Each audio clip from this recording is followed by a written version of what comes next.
Good afternoon, everyone. Welcome to Author Distance Education and ENG4C. Yesterday, I'll bring up the unit here now. We discussed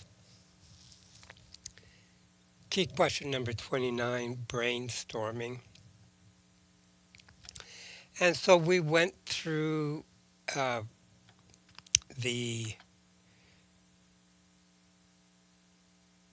information here on page 49, asking good research questions and distinguish between the lower level and higher level um, uh, type of questions that you might use when you are searching out information. On the screen here, I have the table that lays out the types of questions.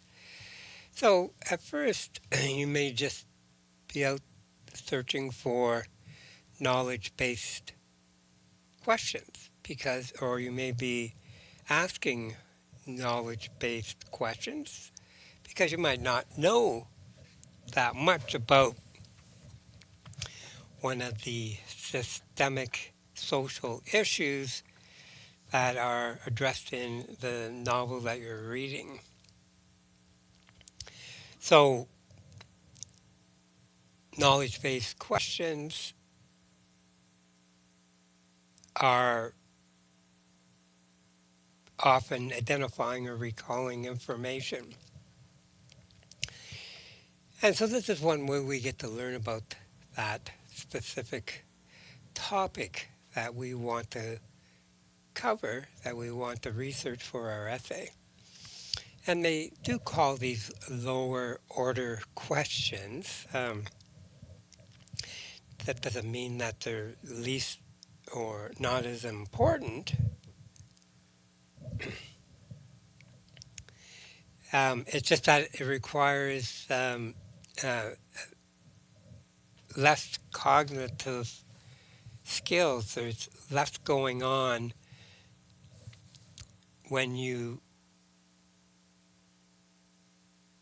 create such a question and find the answer to that question. So just basic knowledge searching um, is considered like a low order type of question, along with comprehension type of questions like organizing, selecting, and understanding facts and ideas. You can see how this is the type of questions that you would need for when you were just doing the research on your essay, trying to get the information.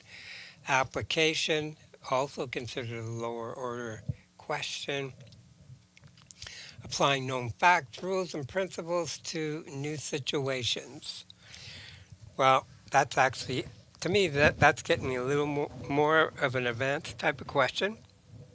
Applying previously known knowledge to a new situation. That's a sort of metamorphosis. That's the very basis of creativity. So to do that, you would use verbs like compare, contrast, and demonstrate. And then once we start getting our information, we start to analyze and synthesize it, evaluate it. These are considered higher order questions, and the verbs we might use in these questions would be analyze or interpret or infer. We often analyze, well, we've been analyzing, interpreting, and inferring information from our novels by completing all of our novel studies in this course. Infer simply means to read between the lines. Maybe something isn't stated directly, but you can make a good guess that if something isn't stated, but it is part of a larger type of idea, then you can say, assume that, well, if A equals B and C equals B, then A equals C. That's an inference because it's not said directly, but you can, by analyzing the statement, you can make a pretty good guess that something is something else or something leads to something else. And then synthesis, right? That is the very basics of creativity. That's when you create, predict, design, develop, devise, and solve. So you are going to put together a lot of people's ideas in your essay, right? Divergent type of ideas. You may get a few quotations or some ideas about, well, let's say you're talking about drug abuse, for instance, right?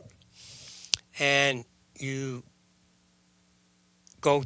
you get a document that comes from the United Nations, and it's about international, like drug abuse or the effects of drug use on people.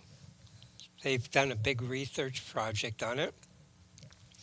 Well, you can pretty well assume that a lot of what they say in that PDF, that article, the booklet, whatever it comes in, you can assume that probably a lot of what they say applies to where we live here, even though the research wasn't done here.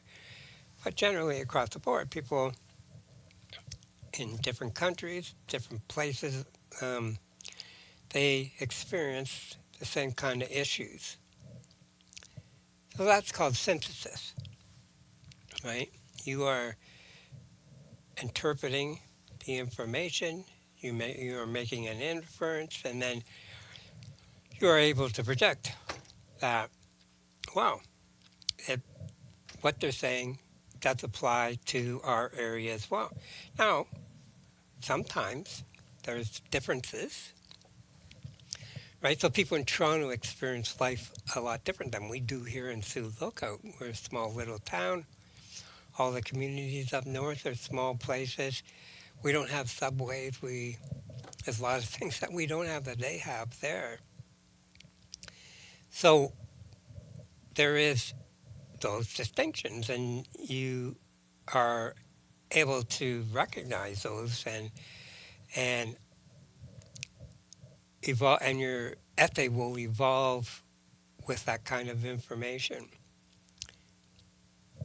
You will adapt your ideas from what you already know or what you've experienced. That's if you decide that you want to talk about issues on a micro, we call it a micro level. That means a level that is more local, right? So we would call that micro level. A macro level would be, um, a big UN report on worldwide systemic problems, social problems, right? And it could be a number of them.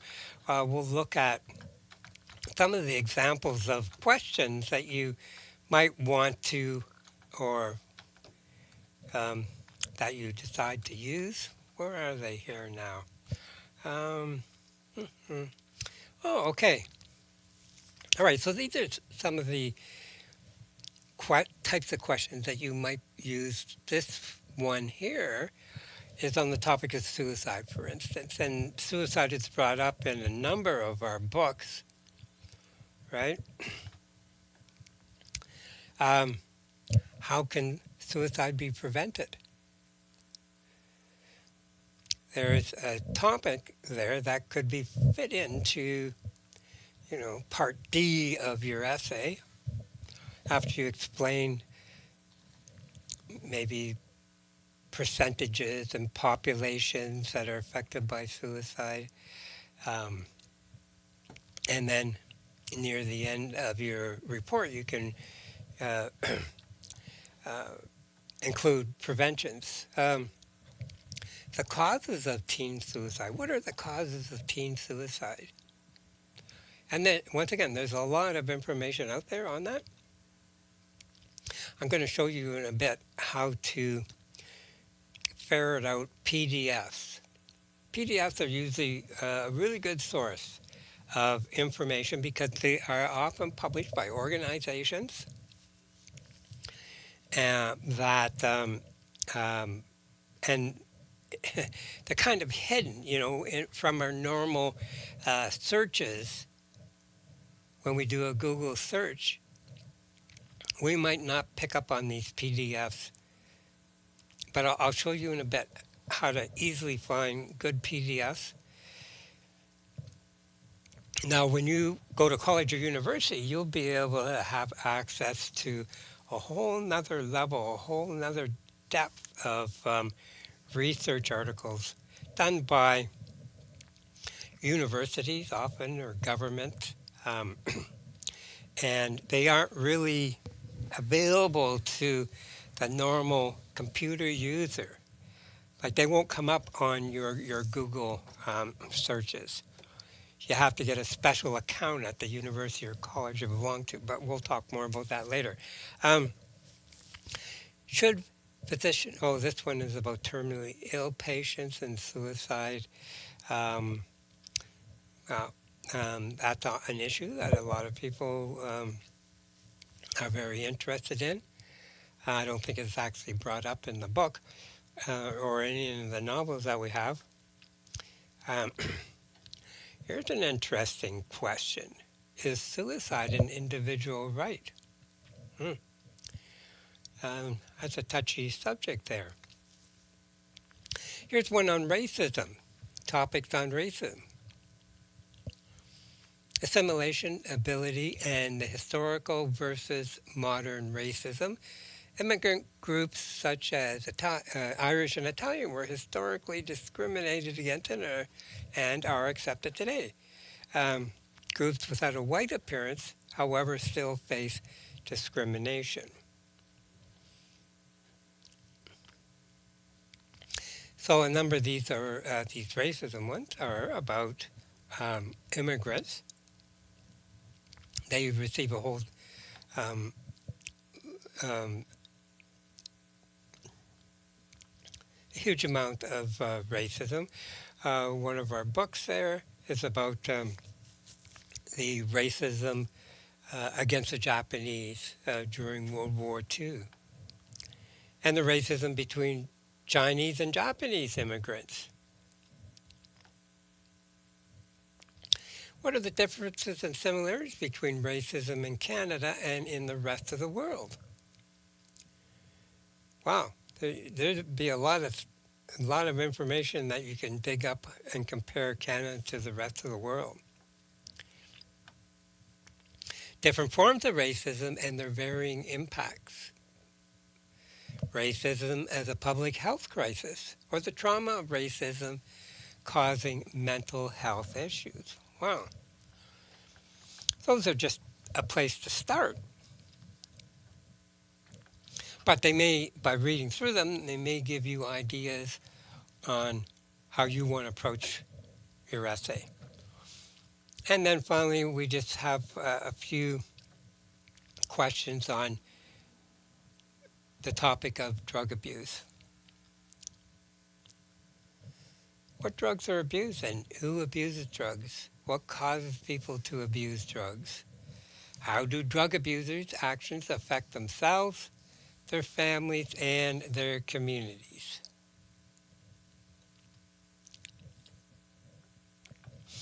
Okay, so hopefully these questions can help you stir some ideas and help you point your own questions in the direction you want to go. And so you have to find yourself, or you have to allow yourself to be flexible too, depending on what type of material that you find, right? You might hit a jackpot in a topic area that's slightly different from what you were looking for. So you have maybe want to reevaluate what your main theme of your essay is going to be about, what you want to discuss in the body of your essay.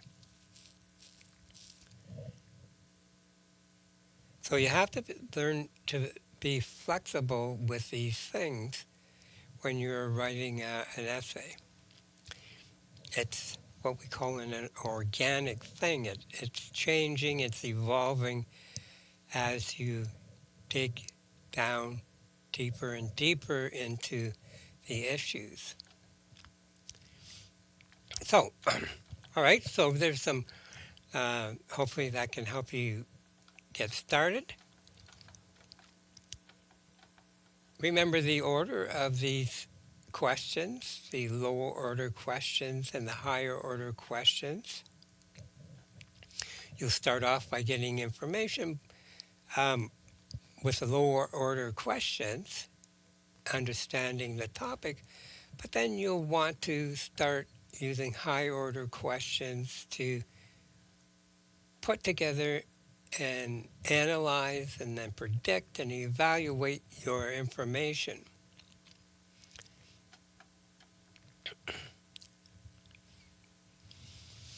Okay, so now we will move on to the next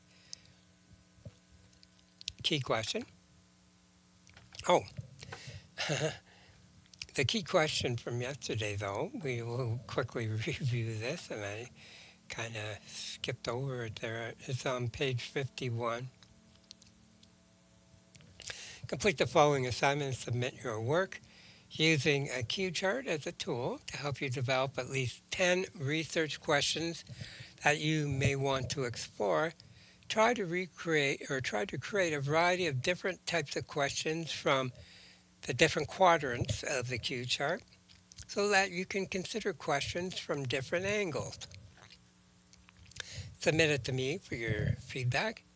If you review the topics from the previous page, you should be able to construct who, what, where, when, why, and how questions that will help you organize your research paper into distinct sections. And that's really important in a research report, is to have those distinct sections. And those distinct sections, we looked at examples for that. For the book that we aren't reading is called Crank, right? I'll just quickly go back and show you that. How in that one particular example, the student chose, where are we now? Should be getting close here. Oh, it's before the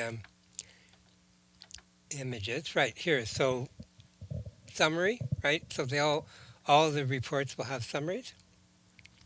And in this example,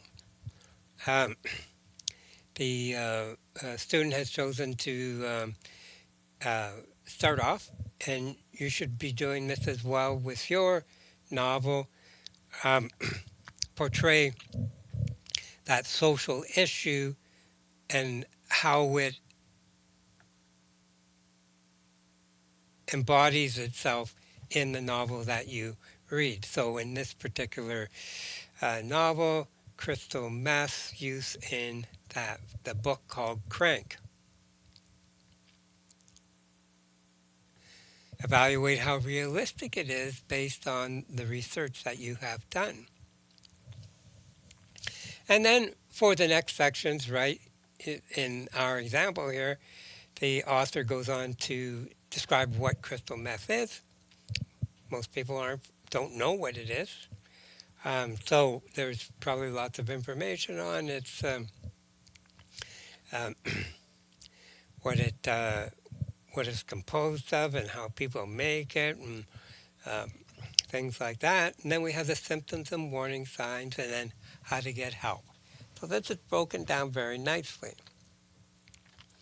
So you may want to do something similar, or maybe you have different ideas. Maybe you've come up with different topic titles, different sections in your report. But you want to talk about it, you want to send them to me. That's all very important to be able to do that.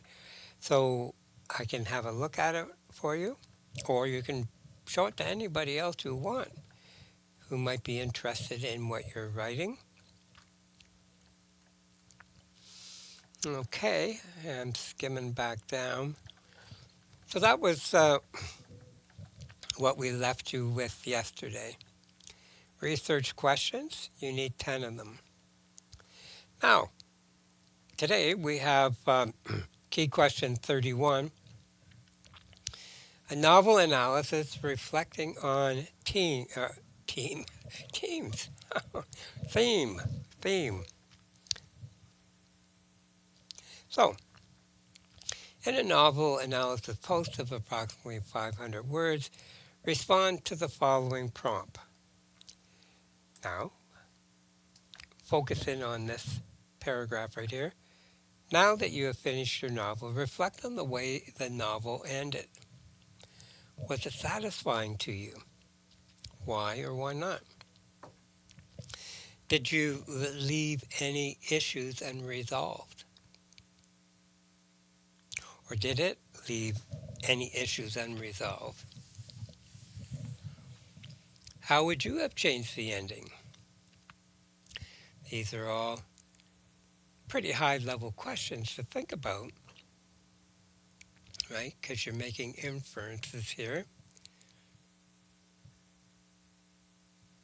Additionally, identify and explain the theme of your novel. You may also think of this as the overall message.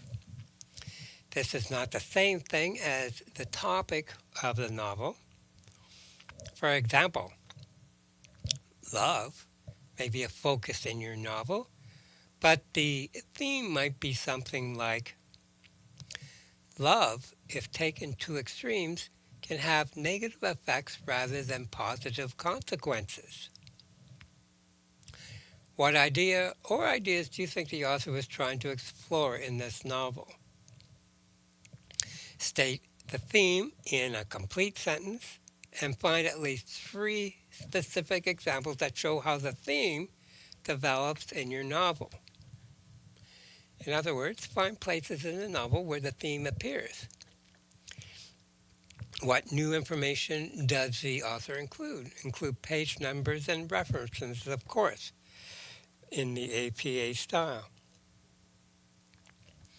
So, the theme is the central idea of the story. Often it is implicit in the story rather than explicitly stated through narration or dialogue. So implicit means it's kind of hidden away in the plot and the actions of the characters, right? It's for us to discover.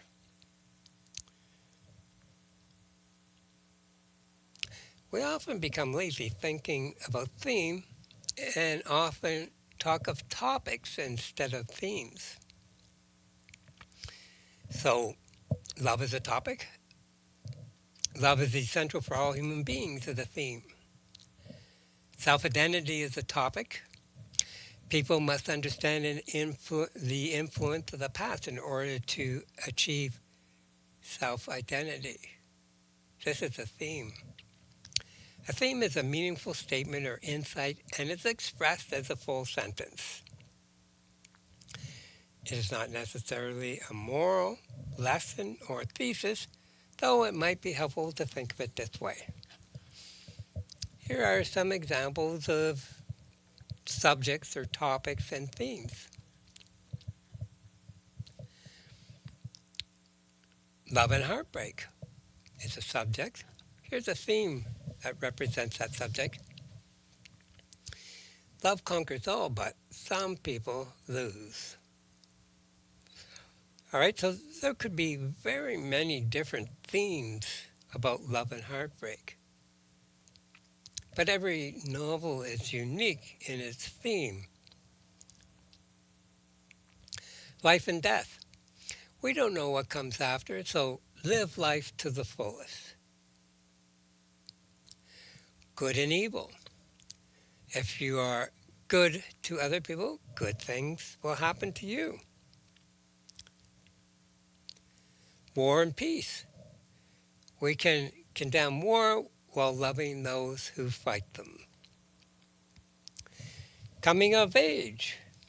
Giving in to peer pressure to be likable can make you dislike yourself. Power. Power corrupts, so it should be limited.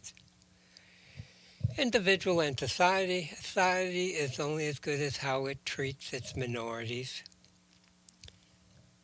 Order and chaos. If you find it hard to control events,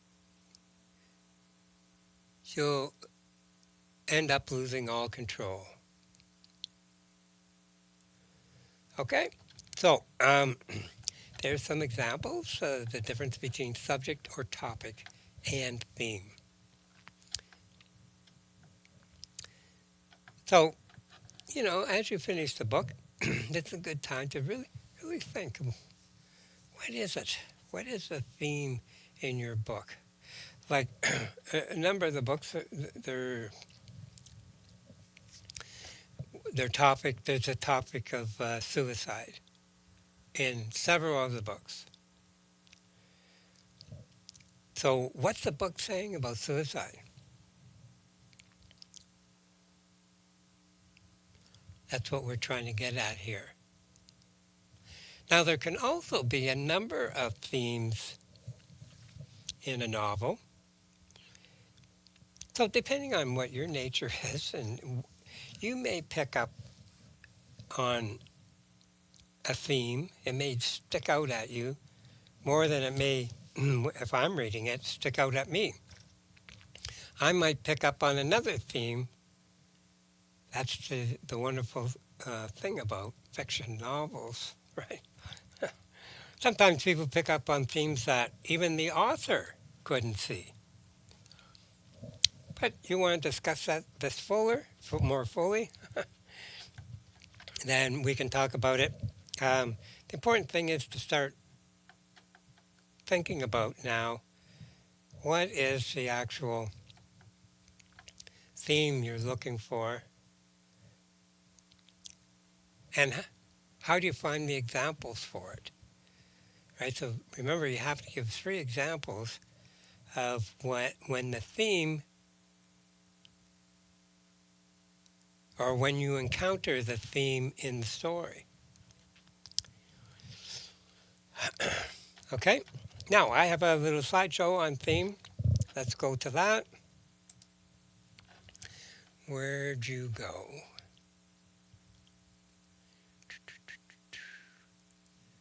Is this it? Yes. What is theme? Okay, so we'll go to the full screen version of this here. Let's go. View. Slideshow view. Okay, so what is theme?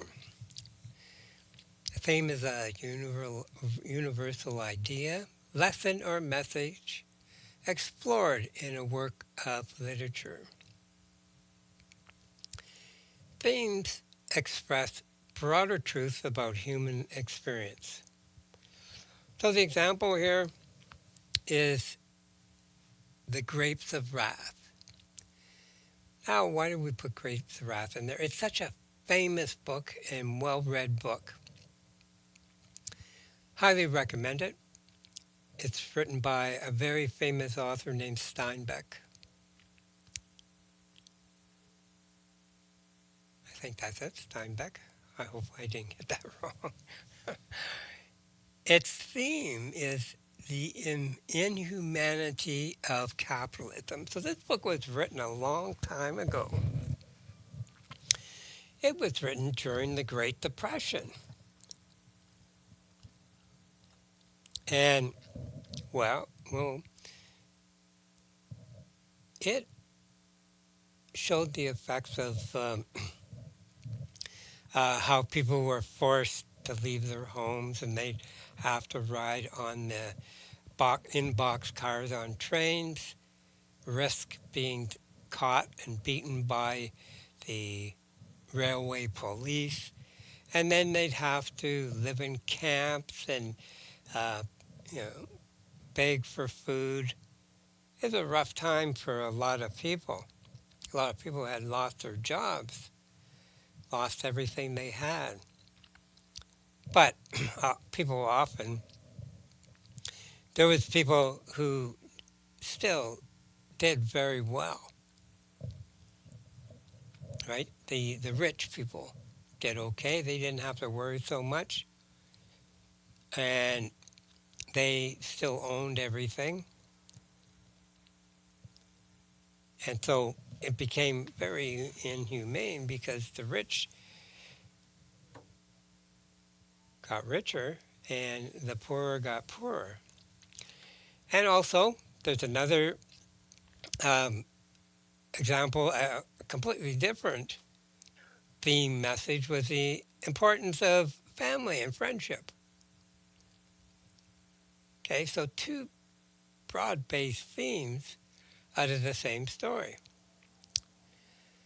So here's the key details about theme. All literature contains themes. All literature, even all oral stories, traditional stories that your grandpa might have told you, they all have themes. That's what a story is. But a work can have multiple themes. The themes are divided into thematic concepts. So, how we described them earlier was topics, such as love or revenge, and thematic statements such as love cannot be bought. Full sentence, usually with thematic statements, and that's what we're looking for when you write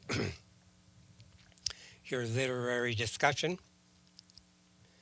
Themes are usually implied, not directly stated. We discussed that earlier. Themes exist on an abstract level beyond the plot. So that's why we are talking about it as being im- um, implicit. That means that it's not really obvious. It's not specifically discussed or mentioned in the plot. An abstract simply means it's an idea, right? So abstract thought is thought about ideas.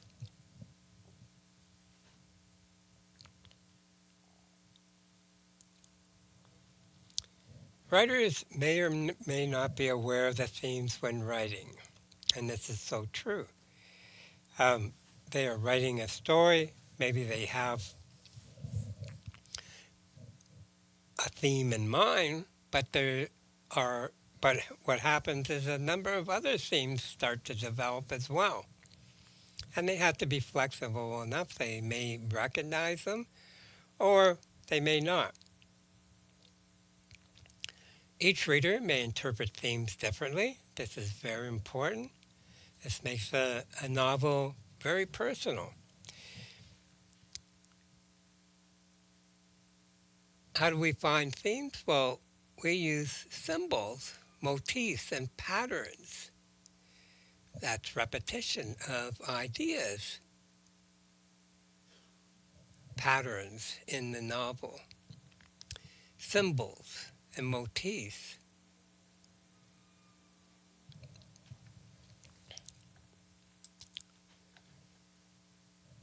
The Here's an example of literary devices or themes. So a symbol is something that represents something else. A motif is a reoccurring element or idea that keeps coming up.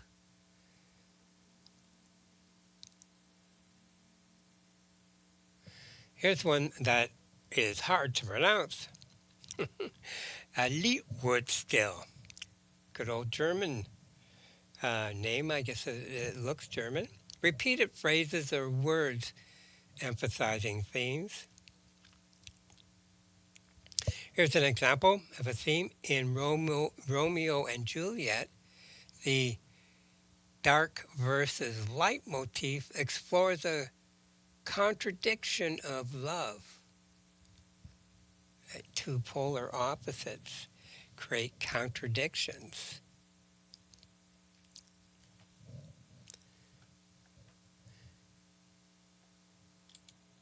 Oh,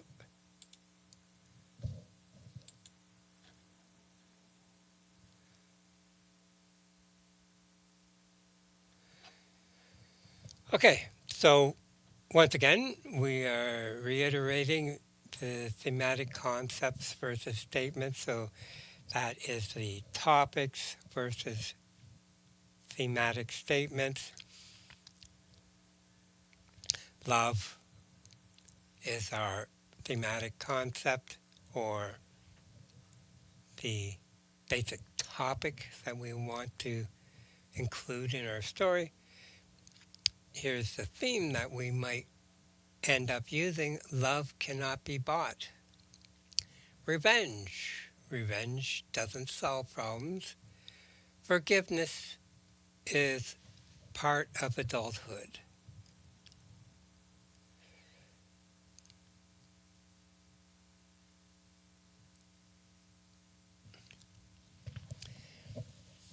Function, a theme in literature.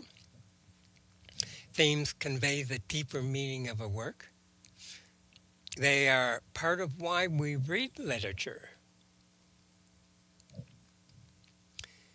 Writers' choices often reflect the themes they want to explore. Writers' choices, how they construct the plot. Readers bring personal meaning to themes. How do we identify thematic statements or themes in our context? We ask these questions. What is the plot of the story? What's happening? What can we actually see? What can we read about what's happening to the characters? Who's is the protagonist?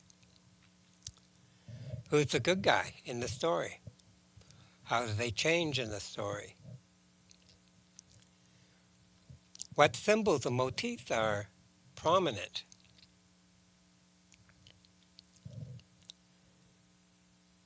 If we go back to thinking about the story about, I was going to say Alfred Hitchcock, but it was Edgar Allan Poe, and the story about the guy with the eye, and he keeps referring to the eye in the story. And that's uh, a motif that keeps getting brought back at different times. And then the heartbeat, right?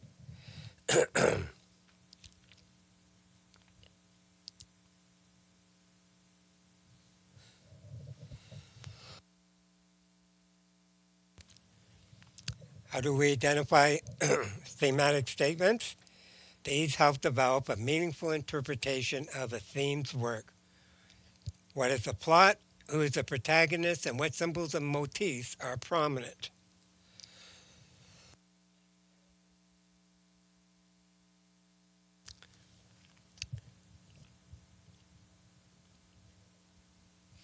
So here's a theme example from a book called The Road Not Taken. The theme, the illusion of free will. The, oh, no, this is the poem, A Road Not Taken. So the theme is the illusion of free will. The speaker makes a choice between two paths. He later justifies the choice as meaningful. The poem critiques how people romanticize past decisions, and the motif life is a journey. So we often um, think of that, and people have expressed that very thought for eons and eons. Life is a journey. How about I am the doorway? So that's one of the short stories that we read earlier. So a plot is basically Arthur returns from space with alien eyes on his hand. The aliens control his body to kill a boy. He shows his friend Richard the eyes. A lightning strike kills Richard. Arthur burns his eyes, but the eyes return on his chest.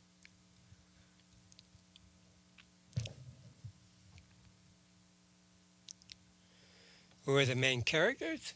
Well, there's Arthur. He's an ex-astronaut infected by the alien presence. There's Richard, who's Arthur's friend and confidant. And then, of course, there's the boy, the victim of Arthur's alien controlled actions. We never really get to meet him in the story. If we look at the conflict and climax of the story,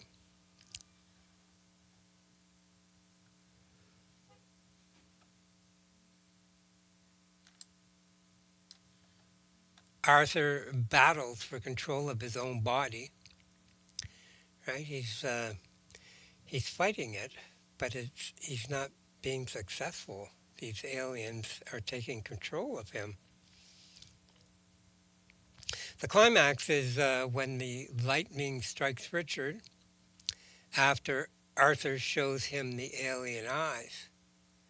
So, you know, Richard was, or Arthur was hoping that Richard would was going to help him. It was going to help him by showing him the eyes, but totally out of his control. The power of the alien eyes kills his buddy. The resolution: Arthur burns his hands to destroy the eyes temporarily, but not for good.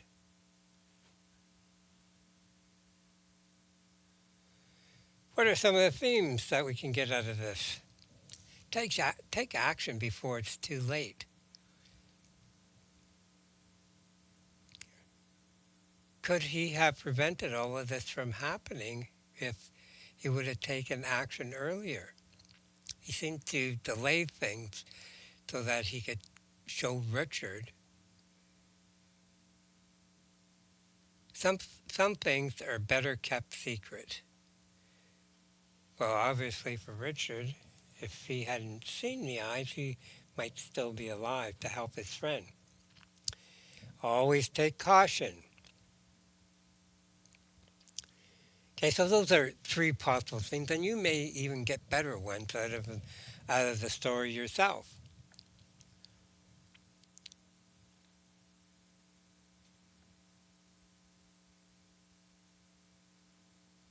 So here are some examples of thematic evidence for the take action theme. Um, Here's a quotation. They were using me, manipulating me. So he's talking about um, Arthur being manipulated by the eyes. Uh, Another quote that you could use to support that theme: before the door could be wedged open, I had to be locked. It had to be locked. And finally, I could notice the first signs of structural change. So he's talking about being up in uh, Venus, I believe that's where he went, taking action. Oh, Here's the some support evidence for the secrets. Some things should be kept secret. I kept a desperate silence. No, I can't let them see.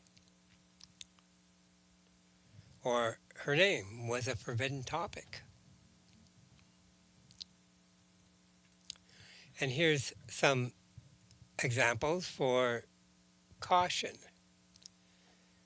It all ended because someone was in a hurry. Only if I have to. Or they could use me to move him. Okay, so these are all quotations that are pulled out of the story that support the um, the actual theme of showing caution. What are some of the literary devices in I Am the Doorway? We use imagery. Imagine your mind transported into a body of a housefly.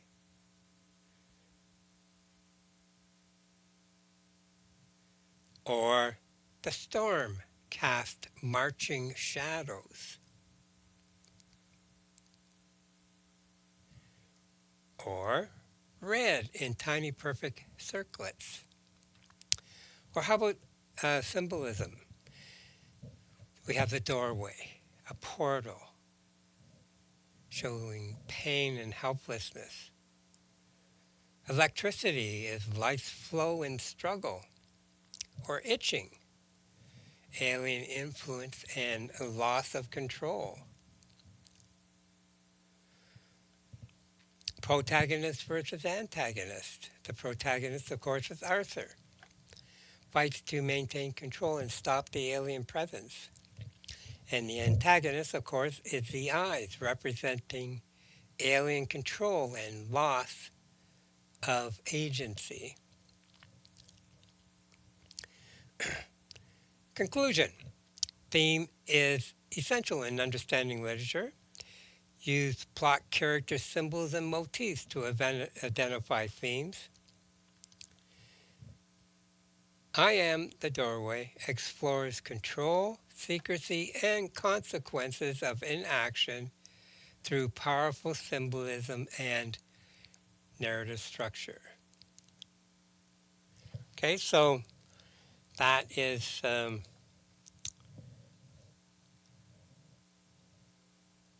our little presentation on theme. There we go. All right. So hopefully that will help you with writing your